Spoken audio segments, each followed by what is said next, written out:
So hello everyone, आज हम लेने वाले एफआई का जो हमारा फाउंडेशन कोर्स 2 का जो सेमेस्टर 2 है उसका जो थर्ड यूनिट है इकोलॉजी, उसका लेक्चर नंबर 7 लेने वाले, जिसका आज का जो हमारा टॉपिक है वह है environment as a natural capital and quality of human life. ठीक है, अब देखो इसका मतलब क्या होता है। बेसिकली देखो इसका मतलब ये है कि जो हमारा इन्वायरमेंट है, ठीक है, जो हमारा वातावरण है वो हमारे लिए एक नेचुरल कैपिटल है। ठीक है, कैपिटल का मतलब क्या होता है, जैसे अगर बिजनेस जो होता है उसको चलाने के लिए हमें कैपिटल की ज़रूरत होती है, पैसे की ज़रूरत होती है, जिसकी मदद से हम अपने बिजनेस को चलाते हैं। ठीक है, तो वैसे ही अगर हम अगर एक अच्छी ज़िंदगी को जीना चाहते हैं, ठीक है, अगर एक इंसान जो है वो चाहता है कि मैं क्वालिटी ह्यूमन लाइफ जीऊँ, यानी एक अच्छा ज़िंदगी जीऊँ, तो उसके लिए हमारा जो इन्वायरमेंट है, हमारी जो नेचर है, वो एक नेचुरल कैपिटल की तरह परफॉर्म करती है। वो हमें सारी चीज़ें देती है, हमें खाना खाने के लिए फल फूल देती है, सब्जियाँ देती है। ठीक है, साथ ही में हमें रहने के लिए सारी चीज़ें ज़मीन देती है। ठीक है, और देखोगे तो एनर्जी भी देती है हमें काफ़ी सारी, जैसे सूरज है तो सूरज चाचा जो है हमको एनर्जी देता है, अपनी मतलब धूप देता है। ठीक है, तो काफ़ी सारा जो नेचर है, हमारा इन्वायरमेंट जो है, हमको एक काफ़ी सारी चीज़ें जो जीने के लिए जो जो चीज़ें चाहिए रहती है वो हमें प्रोवाइड करता है ताकि हम जी सकें। ठीक है, तो देखोगे तो बेसिकली इन्वायरमेंट जो है हमारे लिए एक नेचुरल कैपिटल की तरह परफॉर्म करता है। तो किस किस तरीके से कौन से हमें फैसिलिटी देती है, क्या क्या हमें ये मदद करता है ह्यूमन लाइफ को अच्छी तरीके से जीने के लिए, इन्वायरमेंट एक नेचुरल कैपिटल की तरह किस तरह से रूप में परफॉर्म करता है। तो वही सारी चीज़ें आज हम लोग देखने वाले हैं कि कहाँ कहाँ पर बेसिकली हमारी मदद करता है, कौन सी चीज़ें हमें नेचर जो है, इन्वायरमेंट जो है वो देता है। ओके, ताकि आपको पता चले कि भैया नेचर की इंपॉर्टेंस क्या है, क्या क्या चीज़ें हमें इन्वायरमेंट हमें देता है। ठीक है, तो देखो सबसे पहला जो बेसिकली हमारा जो इन्वायरमेंट है वो नेचुरल कैपिटल की तरह सबसे पहला जो परफॉर्म करता है वो होता है रिसोर्स फॉर फूड सप्लाई। मतलब क्या कि देखो बेसिकली हमारा ये जो इन्वायरमेंट है वो हमें फूड सप्लाई करने का एक रिसोर्स है। मतलब ये हमें फूड सप्लाई करता है, और क्योंकि हमें फ्री में एक खाना पीना दे देता है एक टाइम से। देखो नेचर जो है, हमारा इन्वायरमेंट जो है, हमें खाने के लिए खाना पीना सारी चीज़ें देता है, प्रोवाइड करता है। ठीक है, जैसे कि यहाँ पर बताया गया है कि survival and substance in olden day human collect fruits and vegetable. मतलब कि अगर पहले टाइम पर अगर आप देखोगे, जब हम आदिवासी थे तो उस टाइम पर अगर आप देखोगे तो इंसान जो थे वो कैसे जीते थे, वो क्या करते थे कि जाते थे इधर उधर घूमते थे, और उनको कुछ मतलब फल फूल दिखते थे, पेड़ के ऊपर लटके हुए कुछ फल दिख गए, ठीक है, या फिर कोई सब्जी दिख गई ज़मीन के ऊपर उगी हुई। ठीक है, तो जो भी चीज़ें उन्हें दिखती थी वही चीज़ें वो खाते थे और अपने आप को जिंदा रखते थे। ठीक है, और अपनी आगे की प्रजाति को भी बढ़ाते थे। ठीक है, तो देखोगे तो ये सारी चीज़ें उन्हें मिलती कहाँ से थी, वो चीज़ें इन्हें मिलती थी नेचर से। ठीक है, नेचर से इन्हें मिलती थी, फॉरेस्ट हो गया, फूड गैदरिंग, मतलब बेसिकली ये सारी चीज़ों से, हंटिंग से मिलती थी। ठीक है, शिकार करते थे उन लोग, ये सारी चीज़ों से मिलती थी, फिशिंग से मिलती थी। तो देखोगे तो पुराने टाइम पर देखोगे तो जो इंसान थे वो उन्हें खाना खाने के लिए जो जो चीज़ें थी, चाहे वो फ्रूट हो गया, वेजिटेबल हो गया, या फिर जो भी मीट मच्छी जो भी वो चीज़ खाते थे, मांस खाते थे, तो सारी चीज़ें उन्हें मिलती कहाँ से थी, तो वो सारी चीज़ें उन्हें बेसिकली इन्वायरमेंट से मिलती थी। इन्वायरमेंट उन्हें ये सारी चीज़ें सप्लाई करता था और वो अपने आप को जिंदा रख पाते थे, सर्वाइव कर पाते थे। ठीक है, तो with the development of art and cultivation man produced crop for the first time and that is the landmark in the history of human development. मतलब क्या कि देखोगे जैसे जैसे इंसान की प्रगति होती गई, पहले हम लोग आदिवासी थे, मतलब आदि मानव थे। ठीक है, तो उस टाइम पर हम लोग क्या करते थे, हम लोग खुद से सारी कुछ उगा नहीं पाते थे। ठीक है, मतलब हम लोग क्योंकि उस टाइम पर बेसिकली हम फसल वसल नहीं उगाते थे, हम जाते थे शिकार करते थे और वहाँ से लेके आते थे शिकार करके और उसी को खा लेते थे। नॉर्मली हम कच्चा खा लेते थे, लेकिन जब आग हमने ढूंढ लिया, फायर को ढूंढ लिया, डिस्कवर कर लिया, तो उसके बाद हम पका कर खाना चालू कर दिए। ठीक है, बट उसके बाद कुछ समय बाद धीरे धीरे टाइम टू टाइम बीतते गया, हमने देखा भाई, मतलब देखोगे तो हमारे जो पूर्वज थे उन्होंने देखा कि कैसे कोई बीज जो है वो ज़मीन पे गिरता है तो बाद में जो है तब उगने लग जाता है। ठीक है, तो उन्होंने सोचा हम भी खुद से उगाने लग जाते हैं। ठीक है, तो उन्होंने कल्टीवेशन चालू कर दिया, जिसके वजह से बेसिकली देखोगे तो अब कल्टीवेशन जो है वो डेवलप होने लगा। हमारे जो पूर्वज थे अब वो खुद से फसल उगाने लगे, खुद से सब्जियाँ, फ्रूट्स, वेजिटेबल उगाने लगे, जिसकी वजह से अब हमारा डेवलपमेंट चालू हो गया था। और कह सकते हैं बहुत बड़ा डेवलपमेंट था कि हमने एग्रीकल्चर चालू कर दिया। ठीक है, तो agriculture was undertaken in the fertile flood plain of the Nile and the Indus Ganga.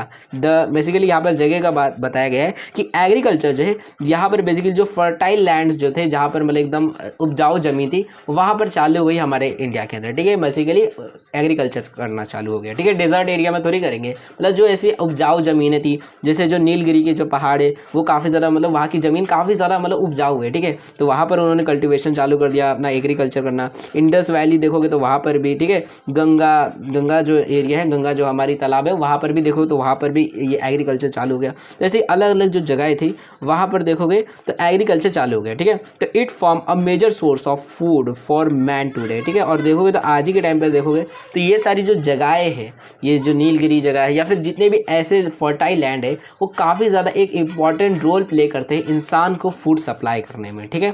तो देखोगे तो इन्वायरमेंट जो है वो हमें एज अ फूड सप्लाई करने में मदद करता है। वो हमें फ्री में कह सकते हो, सिर्फ थोड़ी सी मेहनत करने के बदले में वो हमें फ्री में जो है अपनी बेसिकली फूड देता है हमें जिंदा रखने के लिए, ठीक है। तो it is most important activity that provide stability of human life and give path to human progress, ठीक है। तो ये बहुत ज़्यादा इंपॉर्टेंट एक टाइप से कह सकते हैं एग्रीकल्चर की, क्योंकि देखो अगर खाना पीना बनेगा नहीं, कोई उगाएगा नहीं, तो हम खाएंगे कैसे, और अगर खाने के वांदे पड़ेंगे तो भैया हम आगे प्रोग्रेस कैसे करेंगे। तो देखोगे तो हमारी प्रोग्रेस में भी बहुत ज़्यादा इंपॉर्टेंट रोल है इन्वायरमेंट का, क्योंकि इन्वायरमेंट हमें खाने पीने का देता है चीज़ें जिसकी वजह से हम खाने पीने के में टेंशन नहीं ले पाते और आराम से अपना प्रोग्रेस कर पाते हैं, ठीक है। तो बेसिकली देखोगे तो एग्रीकल्चर की वजह से देखोगे जो इन्वायरमेंट है हमें काफ़ी सारे फूड्स देता है खाने पीने के लिए, जिसकी वजह से हम सर्वाइव कर पाते हैं, ठीक है। और खाली यही नहीं है, और भी चीज़ जैसे कि देखो जो फिशिंग होती है या फिर जो मीट मच्छी होती है, जो बेसिकली जो नॉन वेज चीज़ है जहाँ पर हमें कल्टिवेशन करने की ज़रूरत ही नहीं है, तो उसकी मदद से भी इन्वायरमेंट हमें जो है नेचर जो है हमें खाने की चीज़ें देता है, ठीक है। जैसे यहाँ पर बताया गया है कि देखो natural environment is a resource for food supply not only through the mean of agriculture but also by way of forest and animals. Various aquatic resources are available to man as food from water bodies like fishes, crabs, sea weeds and other, ठीक है। जैसे कि अगर मैं आपको बताऊं, अगर आप स्टार्टिंग में चलो हम लोग स्टोरी के हिसाब से ही चलते हैं कि भैया स्टार्टिंग में हम लोग एग्रीकल्चर चालू कर दिए थे, क्योंकि हमारे इधर फर्टाइल लैंड थी, तो हमने इधर उपजाऊ जमीन होने की वजह से हमने यहाँ पर खेती बाड़ी चालू कर दिया, जिसकी वजह से अब के टाइम पर देखो तो हमको खाना पीना मिलता है, ठीक है, फुल सब्जियाँ मिलती है। बट अगर आप देखोगे, अगर आप सऊदी अरब में जाते हो जहाँ पे इस्लाम चालू हुआ था, तो वहाँ पर अगर आप देखोगे तो कौन सा एरिया, वो डेजर्ट एरिया, वहाँ पर कल्टीवेशन करना बहुत मुश्किल है। वहाँ पे क्या उगाओगे आप, डेजर्ट में क्या उगेगा ही, ठीक है, कैक्टस के अलावा। तो बेसिकली देखोगे तो अब ऐसा कोई एरिया है वहाँ पर हम कुछ उगा नहीं सकते, तो वहाँ पर हम क्या खाएंगे, तो वहाँ पर हमें नेचर जो है वो एनिमल्स देता है, ठीक है। बेसिकली हम एनिमल्स खा के जिंदा रह सकते हैं। तो इसलिए देखोगे तो बेसिकली मुस्लिम जो है वो बेसिकली वो सारी चीज़ें खाते हैं, क्योंकि वहाँ पर बेसिकली जो इस्लाम है उसकी शुरुआत जो है वो सऊदी अरब से हुई थी, और वहाँ पर पूरा डेजर्ट एरिया है, तो वहाँ पर खाएगा आदमी क्या, वहाँ पर तो कुछ है ही नहीं, डेजर्ट एरिया में क्या उगेगा ही कि खाएगा। तो बेसिकली देखोगे तो नेचर से हमें जिंदा रखने के लिए फूड कहीं ना कहीं से सप्लाई कर ही देता है, चाहे वो एनिमल्स की मदद से हो चाहे फूड ग्रेन्स की मदद से हो, ठीक है। तो बेसिकली देखो तो हमारा जो नेचर है हमें फूड सप्लाई करने में सबसे बड़ा रोल प्ले करता है, ठीक है। तो ये हमें फूड सप्लाई करता है, सबसे पहला तो ये नेचुरल कैपिटल है भैया, फूड हमें देता है नेचर, ठीक है, इन्वायरमेंट हमें देता है फूड खाना खाने के लिए। उसके बाद देखोगे नेक्स्ट हमें ये मदद करता है एनर्जी रिसोर्सेज में। मतलब क्या कि देखो इन्वायरमेंट की वजह से हमें एनर्जी भी मिलती है और हम कोई भी काम कर पाते हैं, ठीक है। एनर्जी बेसिकली इसका मतलब है कि जो भी ऊर्जा रहती है, पावर रहती है, ठीक है, मतलब शक्तिमान वाली पावर की बात नहीं कर रहे यहाँ पर, मतलब एनर्जी जैसे फ्यूल हो गया या फिर जो भी डीजल हो गया, ये सारी चीज़ें देखोगे तो कहाँ से मिलता है, नेचर से ही मिलता है। सूरज की जो लाइट होती है, जो सनलाइट होती है, उसकी मदद से हम सोलर पैनल की मदद से कैसे एनर्जी बनाते हैं, बिजली बनाते हैं, तो वो भी कैसे बनता है, तो ये लाइट कौन देता है, सनलाइट कौन देता है, इन्वायरमेंट ही हमें देता है, ठीक है। यहाँ पर पानी की वजह से भी देखो हाइड्रो, आपने सुना होगा हाइड्रो इलेक्ट्रिक प्लांट होते हैं, जो हमारे डैम होते हैं, उनकी मदद से क्या होता है कि बिजली बनाई जाती है पानी की मदद से, ठीक है। तो देखोगे तो पानी की मदद से बिजली बनाई जा रही है, तो ये बिजली भी कैसे बन रही है, तो ये भी पानी की मदद से बन रही है। तो ऐसे काफ़ी सारे देखोगे तो हमारा जो नेचर है हमें मदद करता है एनर्जी बनाने में भी, और एनर्जी का इस्तेमाल करने के लिए मतलब देने का काम करता है हमें, ठीक है। तो नेचर, ठीक है, देखो यहाँ पर लिखा है कि energy is an important source for human, ठीक है। इंसानों के लिए एनर्जी बहुत ज़्यादा ज़रूरी चीज़ है, क्योंकि अब जैसे मोबाइल ही चलाना है तो उसके लिए भी बिजली चाहिए रहेगा, ठीक है। तो आगे क्या लिखा है कि इन ह्यूमन डेवलपमेंट, तो it is pervasive in every household and industries at present fuel are principal source of energy and are fast depleting and can not be renewable, ठीक है। कि अगर अभी के टाइम में देखोगे तो सबसे ज़्यादा जो हम चीज़ इस्तेमाल करते हैं वो फ्यूल है, ठीक है। मतलब जैसे आप फ्यूल का मतलब जैसे कैरोसिन हो गया या फिर आप जो पेट्रोल डीजल होता है वो सारी चीज़ें, ठीक है। पेट्रोल डीजल हो गया, देखो पेट्रोल का रेट कितना बढ़ते जा रहा है, ठीक है। अब बोल भी रहे 2050 तक की उसके आसपास में लगभग पेट्रोल जो है वो हमारी धरती से ख़त्म हो जाएगा, उसके बाद हम पेट्रोल नहीं इस्तेमाल करेंगे, या तो हम साइकिल से चलेंगे या फिर हम इलेक्ट्रिक कार से चलेंगे, ठीक है। जिसके पास पैसा होगा वो इलेक्ट्रिक कार वाले या फिर इलेक्ट्रिक स्कूटर वाले से चलेगा। अभी के टाइम पे तो स्कूटर भी आ गया इलेक्ट्रिक वाला, तो उससे चलेगा, नहीं तो फिर भैया पैदल चलो, ठीक है। तो बेसिकली देखो तो ये जो फ्यूल्स है वो नॉन रिन्यूएबल्स होते हैं, ठीक है। रिन्यूएबल मतलब वो इलेक्ट्रिक, वो मतलब बेसिकली एनर्जी का सोर्स जो कि वापस आ सकता है, जैसे अब सूरज की रोशनी है, ठीक है। तो ये लगातार आती रहती है, अनलिमिटेड टाइप से देखोगे तो, ठीक है, अनलिमिटेड है, आती जाती है, ठीक है। तो ये रिन्यूएबल है, ठीक है, ये मिलती जाएगी हमको। बट अगर आप देखोगे ये बेसिकली जो फ्यूल्स होते हैं जैसे डीजल पेट्रोल, तो ये धरती के अंदर होते हैं। और ये फ्यूल बनते कैसे हैं? देखो, फ्यूल बनने का सिंपल सा प्रोसेस होता है, जब कोई जानवर या फिर कोई भी चीज़ जो रहती है, मतलब कोई मान लो जब डायनासोर है, ठीक है, तो जब डायनासोर मर जाता है तो उसकी जो बॉडी रहती है वो सड़ने लगती है, पूरी गलने लग जाती है, ठीक है, और उसका पूरा बॉडी जो रहता है वो कार्बन बन जाता है, ठीक है, और फिर कुछ समय बाद, मतलब लाखों साल बाद, वो जो उसकी बॉडी रहती है वो फ्यूल बन जाती है, ठीक है, उसी को हम बेसिकली उसी से फ्यूल बनता है। ये अंदर से कोई ऐसा मिनरल नहीं रहता। जब कोई लाश मर जाती है, कोई जानवर मर जाता है, तो उसकी बॉडी से फ्यूल बनता है। कोई प्लांट मर गया तो उसकी बॉडी से फ्यूल बनेगा, ठीक है। तो लाखों करोड़ों साल पहले जितने भी जानवर मरे थे, उन्हीं का बेसिकली आज हम वैसे कह सकते हैं उनका तेल निकाल कर हम इस्तेमाल करें, ठीक है, मतलब उनकी बॉडी जो रहती है वो फ्यूल बन जाती है, पूरी लिक्विड फॉर्म में आ जाती है, थोड़ा बहुत, ठीक है, मतलब पूरी लिक्विड फॉर्म में आ जाती है। तो बेसिकली उसी तरीके से फूल बनता है। अब देखोगे तो जितने भी जानवर थे वो अनलिमिटेड थोड़ी है कि भैया पूरी धरती के अंदर लाश ही भरी हुई है सारी जानवरों की, ठीक है, थोड़ा बहुत ही लिमिटेड फ्यूल है सारी चीज़ें। तो इतना ज़्यादा हमने फ्यूल का इस्तेमाल कर दिया कि अब बहुत कम फ्यूल बचा हुआ है। ओके, तो एनर्जी रिसोर्सेज देखोगे तो एक टाइप से देखो तो एनर्जी भी प्रोवाइड करने का काम करता है, ठीक है। यहाँ पर हम वो सारी चीज़ें नहीं देख रहे भैया क्या एडवांटेजेस है डिसएडवांटेजेस है, यहाँ पर इतनी बात करोगे भैया एनर्जी हमें देने का काम करता है कैसे भी, ठीक है। तो काफ़ी सारे जो फ्यूल हो गया, जितनी भी चीज़ें होती है, ये पेट्रोल डीजल ये देने का काम करता है, ठीक है। साथ ही में काफ़ी सारे जो नॉन रिन्यूएबल, मतलब कह सकते हो ऐसे, मतलब रिन्यूएबल जो एनर्जीज होती है, ठीक है, वो भी देने का काम करता है, ठीक है। जैसे यहाँ पर बताया गया है कि natural environment also provide energy from sun, wind, water, ठीक है। और ये जो एनर्जीज है वो इन सोर्सेस होते हैं जो रिन्यूएबल्स होते हैं, ठीक है, मतलब आराम से वापस भी आते हैं। जैसे हवा है, ठीक है, अब हवा रहती है वो बह रही रहती है, ठीक है, हवा बहती है तो होता है क्या, देखो बिजली बनाने का सिंपल सा कॉन्सेप्ट रहता है कि देखो ये जो चक्का है इसको घुमाना है और बिजली बन जाएगी, ठीक है। तो अगर हवा चलती है तो ये चक्का घूमता है और बिजली बन जाती है, ठीक है। तो बेसिकली देखोगे तो बस हवा जो रहती है उसको बस इसको टकरा के जाना रहता है और ये घूमने लग जाएगा। ओके, और हवा बेसिकली कोई फ्यूल तो है नहीं कि भैया एक बार हवा चली और ख़त्म हो गया, मालूम पड़ा इधर से हवा चली और इधर से हवा चली और फिर मालूम पड़ा फिर हवा चलने लगी, ठीक है, बेसिकली तो इधर से हवा चलने लगी। तो यहाँ पर देखो तो एनर्जी, ये वाइंड हो गया या फिर सोलर जो एनर्जी रहती है हमारी, सनलाइट हो गई, तो ये सारी जो एनर्जीज होती है रिन्यूएबल होती है, वापस हमें मिलते जाती है, ठीक है। जैसे सूरज ही है, अभी धरती जब तक खत्म नहीं होगी टेंशन मतलब सूरज भी खत्म नहीं होगा, ठीक है। धरती के खत्म होने के काफ़ी करोड़ों साल, लाखों करोड़ों साल बाद जो है सूरज खत्म होगा। तो एक टाइप से कह सकते हो अनलिमिटेड ही है, ठीक है, अनलिमिटेड ही अभी ये एनर्जी हमको देते जा रहा है। तो ऐसी जो एनर्जी होती है ये भी हमें हमारा नेचर प्रोवाइड कर, एनर्जी जो है वो बना सकते हैं और अपने इस्तेमाल में ला सकते हैं, ठीक है। तो the quality of human life has improved with application of such renewable resources sources of energy to generate electricity, ठीक है, मतलब बिजली बनाने के लिए हमें एनर्जी का सोर्स जो है वो कौन प्रोवाइड करता है, नेचर प्रोवाइड करता है, इन्वायरमेंट, ठीक है। तो इसकी मदद से देखो तो इंसान की जो लाइफ वो काफ़ी ज़्यादा इंप्रूव हो गई है, ठीक है। तो ये दूसरा बेसिकली हेल्प करता है हमारा इन्वायरमेंट कि हमको एनर्जी का सोर्स देता है। ओके, उसके बाद देखो तीसरा होता है सोर्स फॉर रिक्रिएशन, ठीक है। रिक्रिएशन का मतलब होता है बेसिकली यहाँ पर रिक्रिएशन मतलब ये नहीं किसी चीज़ को वापस से पैदा करना। रिक्रिएशन का मतलब होता है जैसे मान लो आप कोई कंपनी में काम करते हो, ठीक है, जैसे मान लो आप कोई कंपनी में काम करते हो, जैसे ये मान लो आपकी कंपनी है, ठीक है, तो यहाँ पर आप काम करते हो। ओके, अब आपको छुट्टी मिली हुई है और आप मस्त आराम कर रहे हो घर पे बैठे हुए हैं। ओके, अब आप आराम कर रहे हो घर पे बैठे हो, आपने सोचा एक काम करते हैं, पैसा तो बहुत है, करते क्या है वो चलते हैं ताजमहल देखने, ठीक है, या फिर कुतुब मीनार देखने, कहीं पे भी चलते हैं। जैसे मान लो आपको मन किया ताजमहल घूमेंगे, ठीक है, तो आप चले गए अब ताजमहल घूमने के लिए, रिलैक्स होने के लिए, भैया थोड़ा शांति मिलेगी, आराम करेंगे, मस्त घूम फिर के आते हैं, ठीक है, बहुत काम कर लिया अब थोड़ा रिलैक्स करते हैं।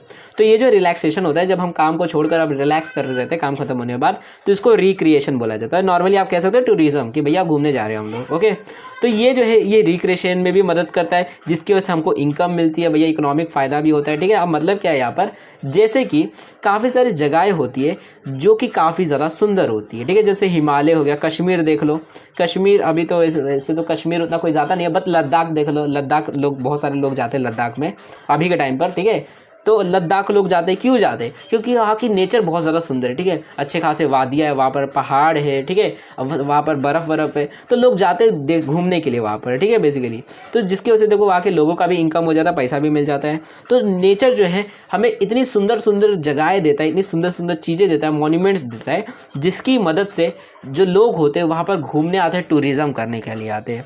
तो देखोगे तो एक टाइप से देखोगे तो हमारा जो इन्वायरमेंट है वो सोर्स ऑफ रिक्रिएशन भी है, इसकी मदद से ही लोग जो रहते हैं वो हमारे इधर घूमने आते हैं, ठीक है। अगर मान लो आपका एक डेजर्ट एरिया रहता, वो कश्मीर नहीं रहता, पूरा रेगिस्तान एरिया रहता, अच्छा इन्वायरमेंट नहीं रहता, तो वहाँ पर कौन घूमने आता है, ठीक है। अब जैसे डेजर्ट एरिया रहता है वहाँ पर कौन घूमने जाता है, कोई नहीं घूमने जाता है, ठीक है। वहीं पर कश्मीर रहेगा, ठीक है, स्विट्ज़रलैंड रहेगा, तो वहाँ पर लोग घूमने जाते हैं, भैया बहुत अच्छी जगह है, एकदम मस्त बर्फ़ गिरता रहता है, वहीं पर घूमेंगे।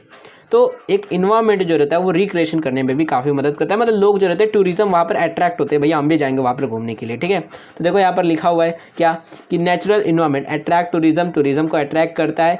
It comprise of natural and geographical assets, जो भी मतलब असेट्स होते हैं, मतलब जो भी उस जगह पे मतलब सुंदरताएँ होती है, ब्यूटीफुल चीज़ें होती है, उसको देखने के लिए लोग आते हैं, ठीक है। अब वो कुछ भी हो सकता है मान लो वहाँ पर अनोखे जानवर मिलते हो, ठीक है, या फिर कोई बहुत सुंदर सुंदर फूल होंगे, कोई भी चीज़ हो सकती है, नेचुरल ब्यूटी होगा, वहाँ पर बहुत बड़े बड़े प्लांट्स होते हैं, कोई भी अच्छी जगह है, तो ऐसी जगहों को देखने के लिए लोग आते हैं, ठीक है। तो thus the physical and climatic condition of a region influence recreation, ठीक है, कि किसी भी जगह का जो बेसिकली फिजिकल और क्लाइमेटिकल कंडीशन जो होता है कि कौन सी जगह है, कैसी मतलब फिजिकल कैसा अपीयरेंस है, जैसे मान लो पहाड़ी इलाका है और वहाँ पे एकदम बर्फ है, एकदम स्नोफॉल है, वहाँ पर लोग स्कीइंग कर सकते हैं, तो ऐसी जगहों पर लोग जाना चाहेंगे, ठीक है, क्लाइमेटिक कंडीशन की वजह से।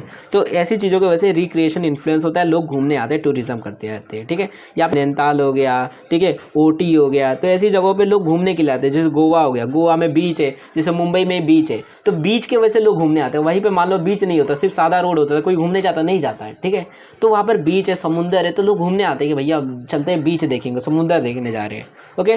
तो ऐसी सुंदर जो चीज़ें होती है, जो नेचर की होती है, उसकी वजह से रिक्रिएशन होता है, यानी लोग जो होते हैं वो टूरिज्म करते हैं, ठीक है। तो यहाँ पर बेसिकली नेचर की वजह से देखो तो टूरिज्म भी बहुत ज़्यादा बढ़ता रहता है, आपके इधर लोग घूमने के लिए आते हैं, ठीक है। उसके बाद देखोगे नेक्स्ट होता है फॉरेस्ट रिसोर्स, ठीक है। मतलब क्या, देखो फॉरेस्ट रिसोर्स का मतलब होता है कि हमारा जो नेचर होता है वो फॉरेस्ट भी हमको देता है, और फॉरेस्ट देता है तो उसकी वजह से होता है क्या, देखो फॉरेस्ट कह सकते हो सबसे बड़ा रिसोर्स है जो कि हमें नेचर देता है। फॉरेस्ट से ही हमको सारी कह सकते हो एसेंशियल चीज़ें, काफ़ी ज़्यादा चीज़ें मिलती है, जैसे कि अगर मान लो आपको लकड़ी चाहिए कुछ फर्नीचर बनाने के लिए, वो सारी चीज़ें बनाने के लिए, तो जितने भी मतलब कह सकते हो प्रोडक्ट्स आपको चाहिए रहता है, वो सारी चीज़ें मिल जाती है जंगल से, ठीक है। आपको लकड़ी चाहिए, जाओ जंगल से ले लो, ठीक है। अगर मान लो आपको दवाइयाँ चाहिए, जड़ी बूटियाँ चाहिए, तो वो भी आपको जंगल में मिल जाती है, ठीक है। मतलब कोई भी जंगल में आपको जड़ी बूटियाँ मिल जाती है, ठीक है। जंगल में ही आपको मेजॉरिटी एनिमल्स भी मिल जाते हैं, जंगल में ही आपको फल फूल मतलब जो भी खाने पीने की चीज़ें तो मिलती है। तो जंगल काफ़ी बड़ा एक रिसोर्स है जो कि हमें कौन देता है, इन्वायरमेंट देता है, ठीक है। तो देखो यहाँ पर लिखा गया है कि natural environment is a major source for forest product, ठीक है। मतलब नेचुरल इन्वायरमेंट का कह सकते हो सबसे बड़ा जो सोर्स होता है वो नेचुरल प्रोडक्ट्स होता है, फॉरेस्ट प्रोडक्ट होता है, सॉरी, ये मतलब फॉरेस्ट की मदद से सबसे ज़्यादा चीज़ें वो प्रोवाइड करता है हमको, ठीक है। जैसे कि टिम्बर जो रहता है, टिम्बर का मतलब होता है वो लकड़ियाँ जिनको बेसिकली काटा जाता है कि मतलब उसके मदद से हम फर्नीचर बनाएंगे, ठीक है। मतलब फर्नीचर बनाने के लिए, कुर्सी बनाने के लिए काटा जाता है, उन्हें उन लकड़ियों को टिम्बर बोला जाता है, ठीक है। मतलब उनका कोई भी और दूसरा इस्तेमाल नहीं रहता है, ठीक है। या तो बेसिकली लकड़ी बनाओ, मतलब कुछ मतलब मान लो टेबल कुर्सी बनाओ, नहीं तो घर पे जाओ चूल्हे में लगा दो, ठीक है। यही दो काम रहता है, उसका और कोई काम नहीं रहता जड़ी बूटी बनाने में, या फिर पेपर मतलब रबड़, या फिर ऐसा कोई काम नहीं रहता। तो ऐसी जो मतलब लकड़ियाँ होती है जिनका ज़्यादा कोई काम नहीं है, सिर्फ भैया लकड़ी जो है वो उससे टेबल कुर्सी बनाई जा सकती है, तो उन्हें हम टिम्बर बोलते हैं, ओके। तो ये जो टिम्बर है हमें कहाँ से मिलता है, तो ये भी हमको फॉरेस्ट से ही मिलता है भैया, पेड़ी से मिलेगा ना, जंगल की लकड़ियों से, ठीक है। तो ये कहाँ पे काम आता है, तो कंस्ट्रक्शन, जो घर बनाने के लिए जो कंस्ट्रक्शन रहता है, तो वहाँ पर ये लकड़ियाँ काम आती है, ठीक है। शिप बिल्डिंग में भी काम आता है, ठीक है, जो मतलब शिप रहती है, जहाज रहती है, उसे बनाने के लिए काम आता है। मतलब बेसिकली जहाज वो वाला नहीं, जो बोट रहती है हमारी छोटी सी लकड़ी वाली, वो भी बनाने में काम आता है। ऐसे जो भी और वुड रिलेटेड चीज़ें रहती है वो बनाने में काम आता है, ठीक है। जैसे कुर्सी हो गया, टेबल हो गया, ये सारी चीज़ें, ठीक है, बेड हो गया, तो ये सारी चीज़ें लकड़ी की जो चीज़ें होती है वो बनाने में टिम्बर जो रहता है फॉरेस्ट से निकालते हैं, मतलब लकड़ियाँ वो काम आती है, ठीक है। तो forest are resources for medical plant, ठीक है। फॉरेस्ट जो होता है वहाँ पर हमें काफ़ी सारे मेडिकल प्लांट्स भी मिलते हैं, ठीक है। मेडिकल प्लांट्स मतलब वो प्लांट्स जो कि जड़ी बूटियाँ होती है, दवाइयों के लिए काम आती है, ठीक है। जैसे कि यहाँ पर एग्जाम्पल दिया है कि क्वानिन नाम का एक बेसिकली कह सकते हो, मतलब प्लांट का नाम बेसिकली सिंचोना नाम का एक प्लांट होता है, बेसिकली ये सिंचोना, जिसका जो छिलका जो होता है ना, बेसिकली इस टाइप का छिलका होता है, ठीक है। मतलब ये देखोगे इस टाइप का छिलका होता है, मतलब प्लांट होता है जिसके ऊपर ऐसे नहीं पपड़ी हो जाती है, तो ये पपड़ी उसका रहता है, ठीक है, जिसको बार्क बोला जाता है। तो ये जो बार्क होता है अगर आप इसको कूटोगे तो बेसिकली यहाँ इसके अंदर क्वीन बेसिकली चीज़ होती है, ठीक है। तो इसको निकाला जाता है, और ये जो क्वीन होता है, ये क्विनिन, ये जो होता है बेसिकली इसका काम ये रहता है कि हम जो है मलेरिया जो रहता है ना, मलेरिया जिसको मान लो आपको मलेरिया हो गया, मच्छर काटा मलेरिया हो गया, तो उसको ठीक करने में ये बेसिकली काम आता है, ठीक है, ये जो जड़ी बूटी होती है। तो देखोगे तो ऐसे फॉरेस्ट में और भी काफ़ी सारी चीज़ें होती है, मेडिकल मतलब दवाइयाँ मिलती है हमको फॉरेस्ट से, जिनकी मदद से हम काफ़ी सारी जो मतलब बीमारियाँ रहती है वो ठीक कर सकते हैं, ठीक है। और ऐसे जो प्लांट्स होते हैं वो नॉन टिम्बर होते हैं, मतलब उनको हम कुर्सी मेज वो सारी चीज़ें बनाने में मतलब कुर्सी टेबल बनाने में इस्तेमाल नहीं कर सकते। इनकी सिर्फ जड़ी बूटियाँ बनाने में ही इस्तेमाल किया जाता है। ऐसी जो लकड़ियाँ होती है, जैसे चंदन की लकड़ी होगी, तो चंदन की लकड़ी से थोड़ी कोई टेबल बनाते हैं, उससे हम जड़ी बूटियाँ, परफ्यूम या फिर दवाइयों में इस्तेमाल करते हैं। ठीक है, तो ऐसे जो प्लांट्स होते हैं उन्हें हम नॉन टिम्बर बेस्ड प्रोडक्ट्स बोलते हैं। तो ये सारी चीज़ें जो रहती है वो ऐसे प्रोडक्ट्स जो रहते हैं मेडिकल प्लांट्स हमें मिल जाते हैं। ठीक है, तो फॉरेस्ट में से काफ़ी सारे हमें रिसोर्सेज मिल जाते हैं। जिन देखोगे तो जंगल में और भी काफ़ी सारे प्लांट्स होते हैं, जैसे रबर प्लांट देख लो। ठीक है, रबर प्लांट देखोगे जिसको बेसिकली इसको नाम कुछ था ऐसे एफ इलास्टिका। ठीक है, ये मतलब नाम था बेसिकली प्लांट का। तो ये जो पेड़ होता है एफ इलास्टिका नाम का है, मतलब एक प्रजाति रहती है प्लांट की। ठीक है, पेड़ की। तो ये जो रहता है उसको इतना काट दिया जाता है, मतलब पूरा कट नहीं किया जाता है, मतलब कैसे कट मार दिया जाता है हल्का सा, जिसमें से उसमें से थोड़ा ऐसे दूध टाइप में निकलता है जो कि रबर होता है। ठीक है, तो रबर बेसिकली देखो तो ऐसे काफ़ी सारे ऐसे पेड़ होते हैं जिसमें से रबर भी निकाला जाता है, काफ़ी सारे होते हैं जिसमें से गम निकाला जाता है। ठीक है, काफ़ी सारे जिसमें से फाइबर भी निकाल देखोगे तो मतलब जो बहुत सारी जो चीज़ें होती है वो हमें पेड़ों से मिलती है। और वो पेड़ हमें कहाँ से मिलता है, तो वो फॉरेस्ट से मिलता है। और ये फॉरेस्ट हमें कौन देता है, ये जो फॉरेस्ट का जो रिसोर्स है वो हमें कहाँ से मिलता है, तो ये हमें मिलता है इन्वायरमेंट से। तो देखोगे तो इन्वायरमेंट हमें काफ़ी सारी चीज़ें जो रहता है वो हमें देता है, जिसकी मदद से हम जो इंसान है वो अच्छी तरीके से अपनी ज़िंदगी को जी पाते हैं। ठीक है, अब यहाँ पर बस आपको ये चारों रिसोर्सेज को ही याद रखना है बेसिकली, कि देखो कौन से रिसोर्सेज है हमारे। सबसे पहला तो बेसिकली हमारा ये रिसोर्स जो है वो है हमारा रिसोर्स फॉर फूड सप्लाई, कि भैया हमको खाने पीने की चीज़ें देता है। आप ये लिख सकते हो कि मतलब सबसे पहले तो हमको कौन से खाने पीने की चीज़ें देता है, तो जो एग्रीकल्चर प्रोडक्ट्स होते हैं, फ्रूट्स वेजिटेबल वो सारी चीज़ें देता है। ठीक है, स्टोरी आप डाल सकते हो। ठीक है, ऊपर से उसके बाद खाने पीने में आपको नॉन वेजिटेरियन जो चीज़ें होती है, मतलब फिश हो गया, मीट हो गया, क्रैप हो गया, ये सारी चीज़ें, ओशन की जो चीज़ें होती है वो सारी चीज़ें भी देता है। फॉरेस्ट में जो एनिमल्स होते हैं उनकी मदद से भी हमको काफ़ी सारे खाने पीने की चीज़ें मिलती है। ठीक है, जैसा मुर्गा मुर्गी वो सारी चीज़ें खाते हैं ना हम लोग। ठीक है, उसके बाद सेकंड चीज़ हमको देता है एनर्जी सोर्स दे देता है। फिर थर्ड चीज़ जो हमको सोर्स फॉर रिक्रिएशन देता है, लोग हमारे इधर घूमने आते हैं अगर हमारे इधर इन्वायरमेंट अच्छा रहता है तो। ठीक है, उसके बाद देखो फॉरेस्ट रिसोर्स भी हमको देता है। ठीक है, हमको टिम्बर जो रहता है मतलब जो लकड़ियाँ जिससे हम कुर्सी उर्सी टेबल बनाते हैं, तो ऐसी लकड़ियाँ भी हमको फॉरेस्ट से मिलती है। ठीक है, उसके बाद देखो तो काफ़ी सारी जो जड़ी बूटियाँ रहती है, जो मेडिकल प्लांट्स होते हैं वो भी हमको जंगल से ही मिलते हैं। ठीक है, और भी देखोगे तो जो गम होता है या फिर अदर जो और मतलब पेड़ होते हैं जिनकी वजह से हमें बाकी के प्रोडक्ट्स मिलते हैं, काफ़ी सारे ऐसे प्रोडक्ट्स मिलते हैं, तो वो सारी चीज़ें हमें फॉरेस्ट से मिलती है। तो ये सारी चीज़ें हमें जो है वो इन्वायरमेंट जो है हमें देता है, और इन्वायरमेंट जो है as a natural capital perform करता है, जिसकी वजह से हम जो इंसान है वो एक अच्छी ज़िंदगी जी पाते हैं। ठीक है, तो यहाँ पर बेसिकली आज का हमारा लेक्चर फिनिश होता है। मे बी आपको सारी चीज़ें समझ आ गई होगी। अगर आपको कोई डाउट रहता है, फिर कोई चीज़ आपको नहीं समझ आया रहेगा, तो आप लोग कमेंट सेक्शन के अंदर जो भी आपका डाउट रहेगा वो पूछ सकते हो। एंड देखो इसका जो नेक्स्ट लेक्चर है वो जल्दी हमारे चैनल पर आने वाला है, जिसके अंदर हम इन्वायरमेंटल डिग्रेडेशन के बारे में समझेंगे। एंड ये समझेंगे कि कौन से टाइप के इन्वायरमेंटल डिग्रेडेशन होते हैं, जैसे डिफॉरेस्टेशन हो गया, इरोजन हो गया, इमिशन हो गया। तो ये सारी चीज़ों को समझेंगे क्या होते हैं, तो सबको समझने वाले। तो अगर आपको वो वाला लेक्चर देखना है तो चैनल को सब्सक्राइब कर दो। अगर नहीं किया है चैनल को सब्सक्राइब कर दिया है तो उसके लिए थैंक यू। एंड वीडियो को अपने जितने भी दोस्त लोग हैं उनके साथ शेयर कर दो। ठीक है, क्योंकि देखो यूट्यूब पे और कोई पढ़ा नहीं रहा है एफवाई को, तो उनके साथ भी शेयर कर दो ताकि वो भी देख सके। हो सकता है कि उन लोग को मेरी वीडियो ना पहुँचते उनके पास में, तो वीडियो को उनके साथ भी शेयर कर दो ताकि वो भी पढ़ सके वीडियो से। ठीक है, तो वीडियो को शेयर कर देना। एंड अगर आपको कोई भी डाउट रहता है तो आप चाहो तो इंस्टाग्राम पर भी जाकर वहाँ से भी आपके जो भी डाउट्स रहेंगे वो पूछ सकते हो। और अगर आपको इस लेक्चर का PDF चाहिए रहेगा स्टडी पर्पज़ के लिए, तो आपको टेलीग्राम पे मिल जाएगा, तो वहाँ से जाकर आप डाउनलोड कर सकते हो। ठीक है, सो मे बी आपको सारी चीज़ें समझ आ गई होगी। अब अगर आप वीडियो को लेट देख रहे हो, 1-2 दिन बाद देख रहे हो अपलोड होने के बाद वीडियो को, तो यहाँ पर मे बी नेक्स्ट वीडियो की प्लेलिस्ट आ गई होगी, तो यहाँ से जाकर आप नेक्स्ट वीडियो को देख सकते हो। And thanks for watching my video, हमने नेक्स्ट वीडियो मिलेंगे।